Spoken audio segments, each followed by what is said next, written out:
Imagine being out of shape and running a long distance very fast. Imagine how out of breath you would be. Or imagine putting a coffee stir in your mouth and trying to breathe only in and out of it. That is how asthmatics feel, like myself, when they are having an asthma attack.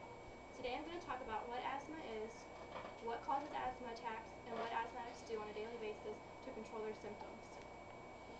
So exactly what is asthma? Asthma is a disease of the lungs that can be life-threatening. The American Academy of Family Physicians define asthma as being when the airways of people with asthma are extra sensitive to things they're allergic to called allergens and irritants. They also stated on their website, familydoctors.org, that asthma symptoms start when allergens or irritants cause the lining of the airways to swell, become inflamed, and narrow. The muscles around the airways can then spasm, causing the airways to narrow even more. Here's a diagram of a normal bronchi and one with asthma, and it's swelled and has mucus in it.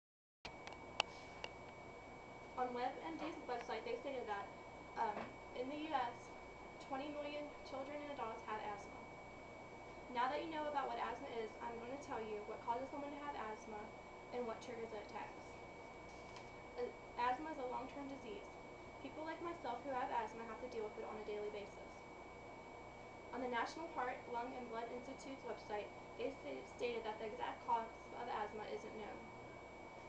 Researchers think a combination of factors such as family genes and certain environmental exposures interact to cause asthma to develop most often early in life. I can back this up because a few people in my family have asthma, and I was raised in a very polluted area where there was coal mines and steel mills. On the same website, familydoctors.org, they stated that asthma cannot be cured. Even when someone who has asthma feels fine, they still have the disease and it can flare up at any time. Asthma attacks are triggered by allergens and irritants. Some popular allergens and irritants that asthmatics have problems being around are cigarette smoke, dust mites, mold, pets and animals, perfumes, smoke from fireplaces, and cleaning supplies. Stress and asthma are often seen together. Anxiety, crying, yelling, anger, or laughing hard can trigger an asthma attack. On the website webmd.com, they state that food and food additives can trigger asthma attacks as well. They also stated that strenuous exercise can cause a narrowing of the airways in about 80% of people with asthma. In some people, exercise is the main trigger for their asthma symptoms. The symptoms such as chest tightness, and coughing, and difficulty breathing within the first 5 to 8 minutes of exercise usually subsides in the next 20 to 30 minutes. Up to 50% of those with exercise-induced asthma may also have asthma attacks 6 to 10 hours later. Also, severe asthma and heartburn also go hand in hand as well. Recent studies show that up to 89% of those with asthma also suffer from severe heartburn. Many people with asthma may also have aspersensitive asthma, and it's possible they're sensitive to other medications such as anti-inflammatory drugs like ibuprofen. Cold and flu, bronchitis, and sinus infections can also cause an asthma attack. These respiratory infections that can trigger asthma attacks can be viral or bacterial.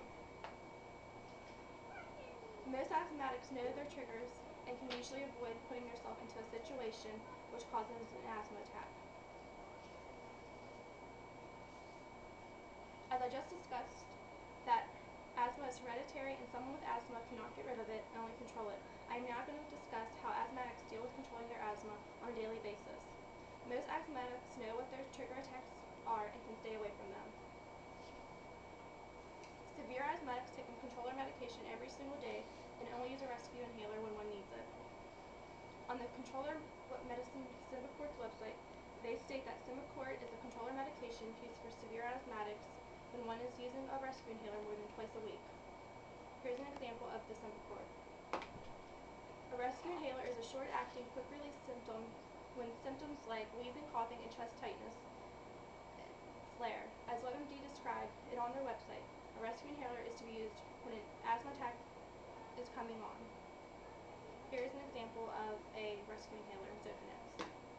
An asthmatic should not use the rescue inhaler more than twice a day because their body become immune to it. I went to school with a girl who died from an asthma attack because she was immune to her inhaler. Asthmatics may also use a peak flow meter, which is right here, which measures one's ability to push out air out of their lungs. The American Lung Association stated on their website that a peak flow meter can help monitor a person's asthma. They can also see the severity of their attack or find the cause of their attacks more easily. I have now given you all the knowledge I have about asthma. Now you know asthma is a long-term life-threatening disease, what common things can trigger an asthma attack, and how asthmatics control their symptoms on a daily basis. Now next time you're around your dog or cat, laughing too hard at a friend's joke, or even trying some new perfume at the store, just think that if you had asthma, you would not be able to be as privileged to do these common things.